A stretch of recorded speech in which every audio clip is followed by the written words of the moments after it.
Right, guys, day 157 or something, and this is going to be the last time you see me with this haircut. There was no barbers open today because it's Sunday, but tomorrow morning I'm getting it cut. Then I'm recording videos all day, and we go from there. So that's point number one. Point number two, I have something I really want to hit on you guys. Uh, it's not hit on you guys. You know what I mean? Bear with me. Let me read this out to you. So it's a bit of a long-winded thing, but I really think you guys could gain a bit of value from it. So I'm just going to read it out. So listen, because I'll explain after. Just listen.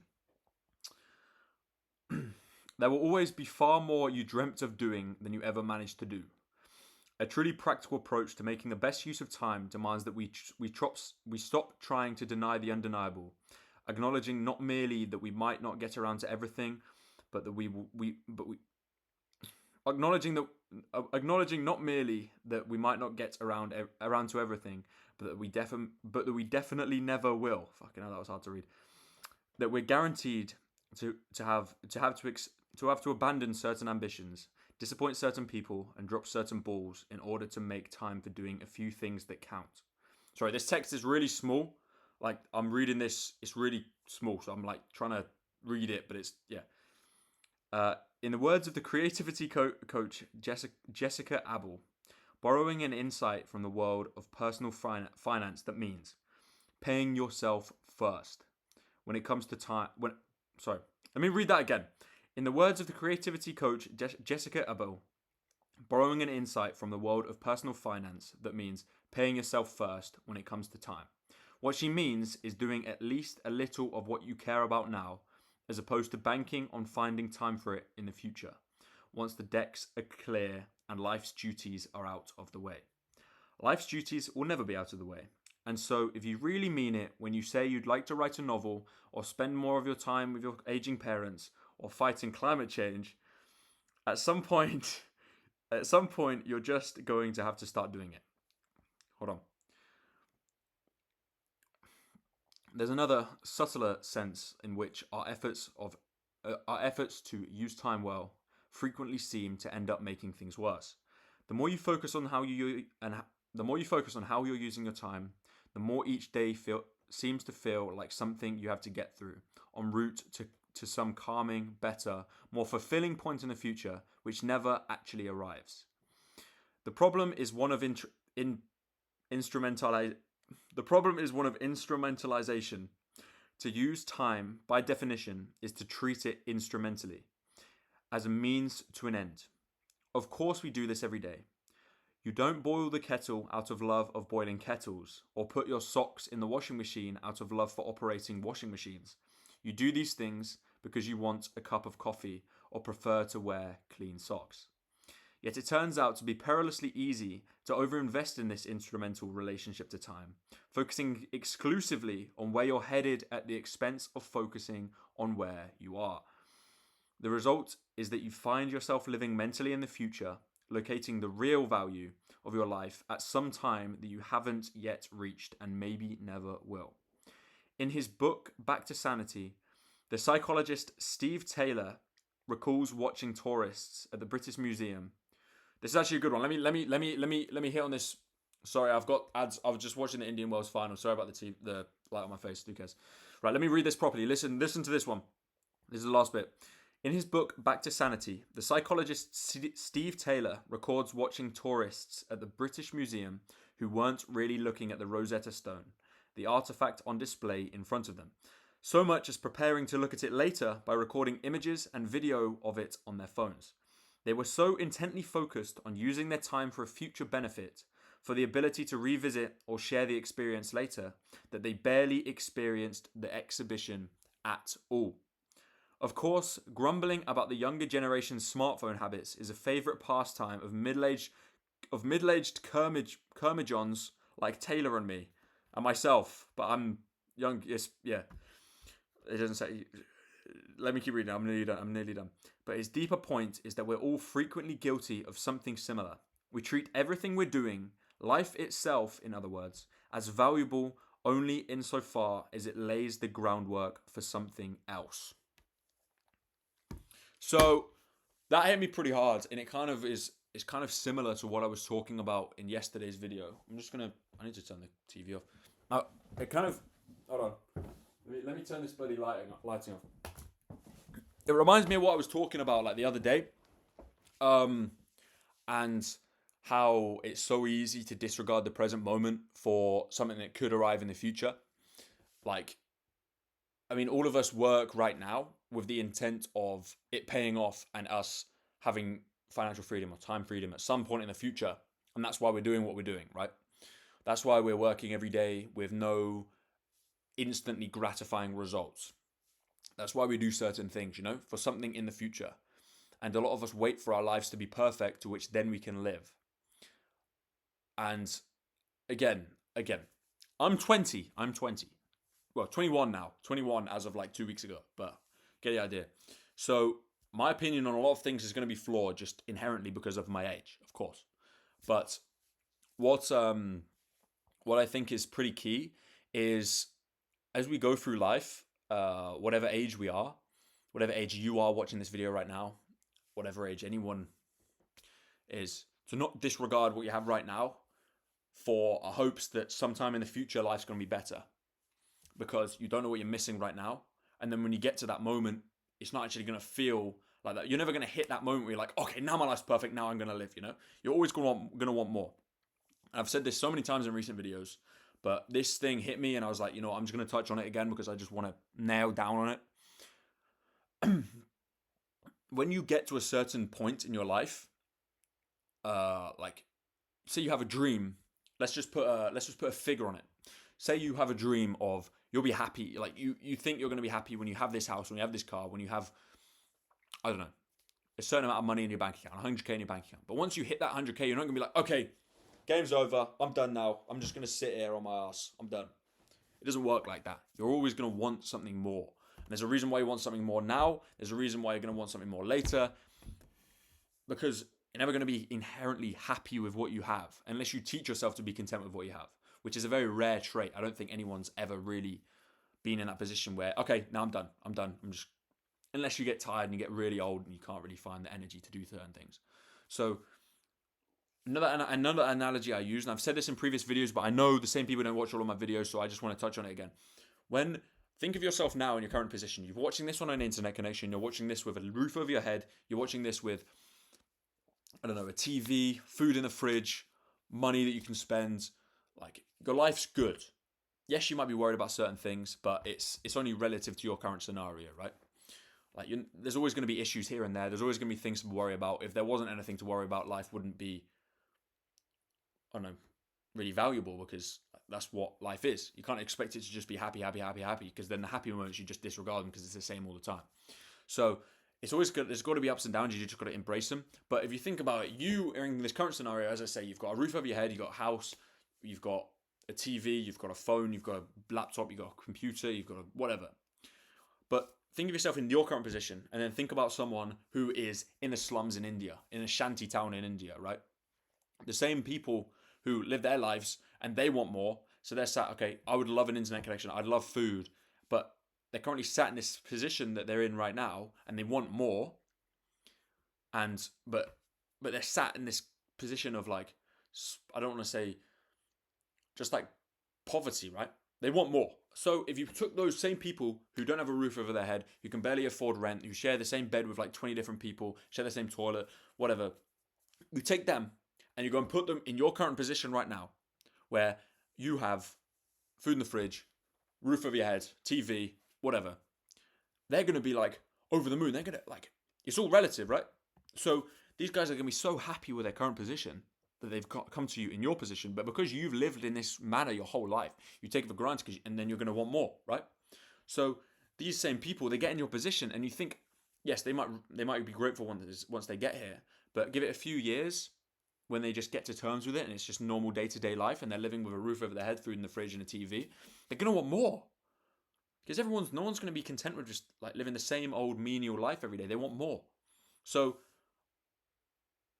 what's the difference between them coming to your position and you going into this position that you dream of, where you're rich, where you've got money, where you can spend money on doing different things, you can do certain things, you can buy certain things, whatever. What's the difference between them coming to you and you going to there, you're going to get there and you're going to want more. And you're missing out on your current position of life, of the fact that you're alive, the fact you can do certain things, the fact you can go to certain shops, you can go on certain walks, you can go certain places, you can do certain things. You're disregarding that as the hopes of when your life is perfect, then you're going to be happy, because then you can enjoy the things that you're doing because you've made it. You've done certain things you want to achieve. So I think it's pretty backwards. I just think it's so easy to disregard the what you've got right now in the hopes of present, in the hopes of future. Sorry, I think that kettle analogy is so it's such a good one because it really articulates the point of you do something now with a future benefit in mind. So you put the kettle on to make a tea, to make a cup of tea, right? Put the kettle on, whatever you want to use the boiling water for. So you don't put the kettle on because you like doing the kettle. So you're disregarding. Think about it like this: you're disregarding the current moment in the hopes of having that cup of tea. You turn the kettle on. It's a shitty analogy. It's not really, doesn't really articulate the pain that you go through to get that future end product, but it's a good way of kind of thinking about it.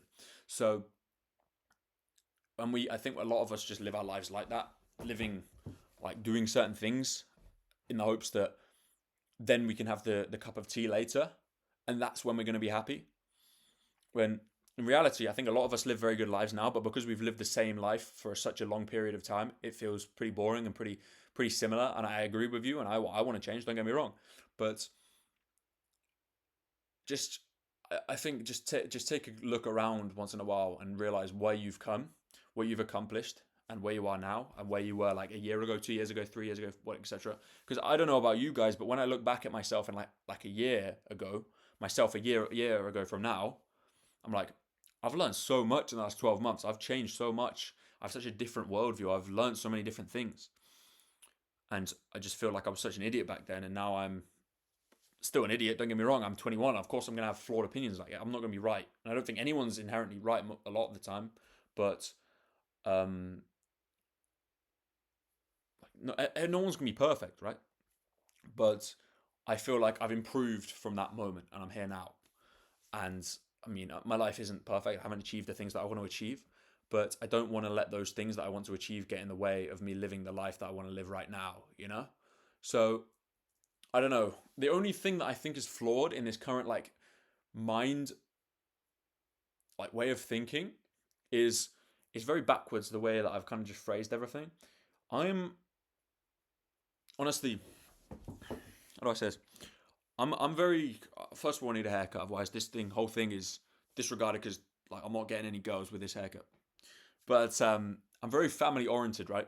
I'm not I don't want to go and just shag random hoes every weekend like a lot of people my age do. I want to achieve certain things. I want to have meaningful connections. I don't want to just I don't know how to explain it, but I don't want cheap relationships, cheap sex, because I mean, there's a way of putting it. I think this is a really shit analogy, but I'm just gonna say it anyway. If you think of a Dorito, this is that you'll be like, what the fuck is this going about? You think of a Dorito. You've got a Dorito that you've just pulled out the packet, and then you've got a Dorito that's been out for 3 months. They're both a Dorito, but one is inherently better than the other, so much better than the other. So I fucked this up. I've never said this thing before, so I'm really gonna fuck this up. But a lot of people go for the shitty Dorito because it looks the same, but it's so cheap and meaningless and unfulfilling compared to this one, which is new out the bag, right? So, I think you get what I'm trying to say, but I mean, it's just a way of putting it, and the reason I say that is because I don't want to go and have all of these pointless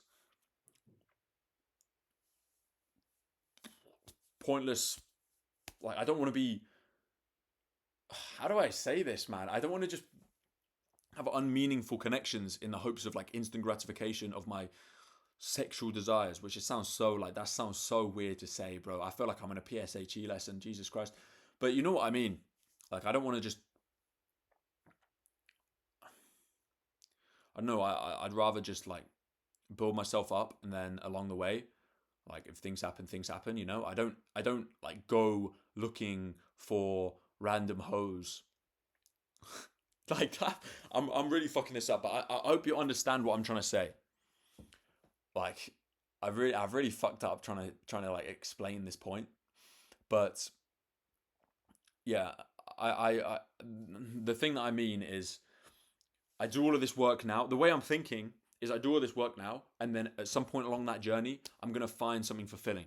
It's gonna be better later, rather than me trying to enjoy life now. And in regards to relationships and women and whatever, the way I'm seeing it now is it's completely backwards on what I'm trying to say, because I'm not trying to enjoy my life now. Like woman wise, I'm waiting. So it's different to my business desires where I'm like working now with the goal of having an accumulative wealth or accumulative things later on. But with with women, I'm doing the same. I'm doing the same thing, and I don't know if it's the right thing to do. My cat's meowing. I don't know if it's the right thing to do in the means of like just trying to. I don't know, man. I don't know. I'm just trying to work out life as I go, but I think you know what I mean. It's like I just don't want unmeaningful connections. I want to have like I want to have a stable finance, a stable wealth, stable like income. I want to be like somewhat established before I go pursuing relationships, you know, because of course they're going to be time consuming, of course things. And I think the only thing there's so many ways I could just do a whole video on this. You know, I just keep saying it. The thing is, if you have wealth and then you start attracting women, of course they're going to be like it's going to be easier for you because you're a higher value guy. But with that, you don't know. Well, I mean, of course you can work out. You don't know inherently whether I've said that word so many times. Whether the girl's there for you or your money or both or the lifestyle that you give them. Whereas if you were to get them now, when I haven't really established myself too much, and they stayed with you the whole way, you know that it's far more fulfilling than if it was later down the line. You know. So I'm kind of living in the hopes that my life will be better at some point in the future and disregarding the present moment in that regard. So that's what I'm trying to say there. But I really butchered it. But yeah, I hope you understand what I'm trying to say. So yeah, just I don't want to sit here and give you advice because a lot of the time I don't kind of take it myself. I do, but with a lot of things I don't, like the thing that I've just explained. But as I say, it's so easy to disregard the present moment with and for a better future in whatever means that may be. But even the fact that I'm here right now, I've said that I feel like I've repeated myself so many times in the last few videos, but even the fact that I'm here right now with my cat to my right lying next to me, yes, meowing, whatever, and a shitty haircut, like haircut's gonna get fixed, whatever. But and I give it 5 years and this moment isn't gonna be possible.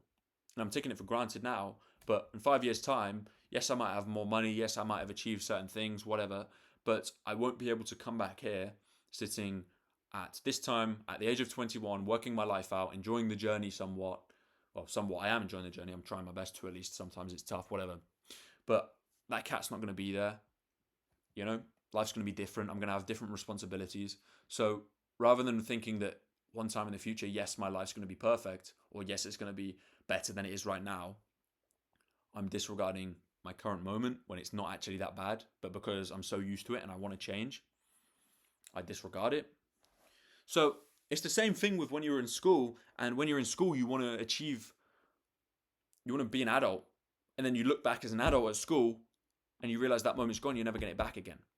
It's the same principle. My hair's, I'm sorry, boys, I'll get my haircut sorted tomorrow. I promise. I promise. This is embarrassing, but yeah, I just think it's so easy to just kind of disregard the present moment. Like it's so easy. So just think of it like that. Like you don't know what's the quote? You don't know the good moments until they're gone. I guess. Like, you know, I would do anything. I would do anything to go back to the old years in school when I was in like year 7, 8, 9. Yes, I was an absolute fucking idiot, but you know, it's some of the best times of my life. Even though I thought it was shit because I had to go to school every day. I would love to go back there again and do it. Or I know a lot of you might relate to this. Like, I'd love to go back to the COVID times when I was playing Fortnite every day with not a care in the world, doing social media managing for my income at the age of 17, just playing Fortnite, not a care in the world. Didn't have like a burden on my back to do something with my life. Whereas I kind of feel like I do now. I just kind of chilled, stress free, and it's so easy to disregard that and think that, yeah, my life's gonna be better in the future. Yeah, it's gonna be this. I'm gonna do this. I'm gonna do this. But just try not to disregard what you've got right now, because it's so easy to do so. But then you look back at your current moment and you're like, oh fuck, I've just lost. I'm never gonna get that moment back again. I'm never gonna. So I don't know, man.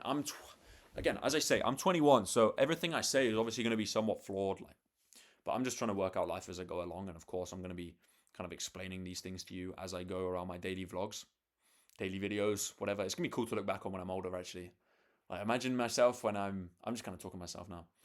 Imagine myself when I'm 50 and I can just come back onto YouTube and just look at these videos and be like, this 21, this guy, he was actually on something, or this guy was a fucking idiot. I don't know why he thought like that, And the same thing goes for all my YouTube videos of F1 stuff.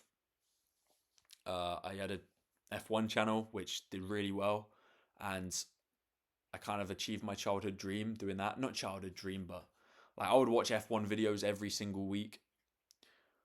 All this, I remember being on holiday in Chicago when I was really young, younger. I was probably, I don't know, 11.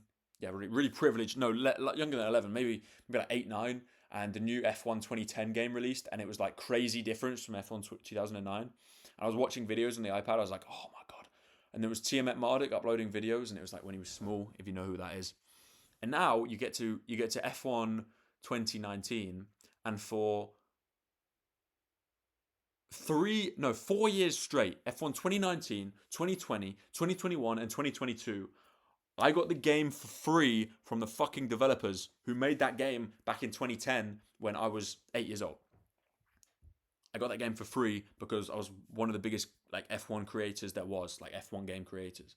And now, it's just weird to think about. There's so many things that it's just cool to look back on my life and be like, that was cool. And I kind of took it for granted at the time, but that was actually pretty impressive. I'm quite happy I did that.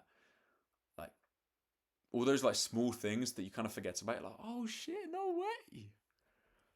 Yeah, I just remember sitting there on a sofa watching F1 videos on the iPad when I was younger. I wasn't an iPad kid, by the way. I wasn't allowed to be. I didn't even own the iPad. It was my dad's. I didn't have a phone until I was 14. But I just remember seeing those videos. I was like, damn. And now those same developers are giving me the game for free. It's pretty, yeah. I don't know. It's kind of a dream come true, but I don't know. It's just cool, man. Anyway, I don't know. I'm just giving you my daily thought process on the world, daily thinking, and kind of just in my own bubble. But then again, I'm,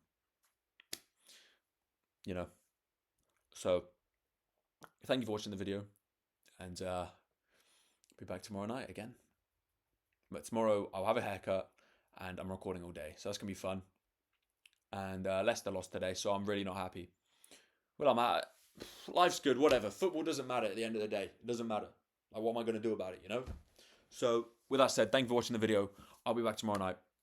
And if you learned something from this video, feel free to press subscribe, because we've fallen under 2K subscribers, because clearly my yapping isn't up to par anymore. But yeah, if you want to subscribe, you can do. If you want to subscribe to my newsletter, feel free, but no obligation, of course. But yeah, thank you for watching, and I'll see you tomorrow night. Appreciate you, boys and girls. I think there's 2% of my viewers are girls, so cheers, girls. Anyway, good night, boys and girls. See you tomorrow night. Cheers.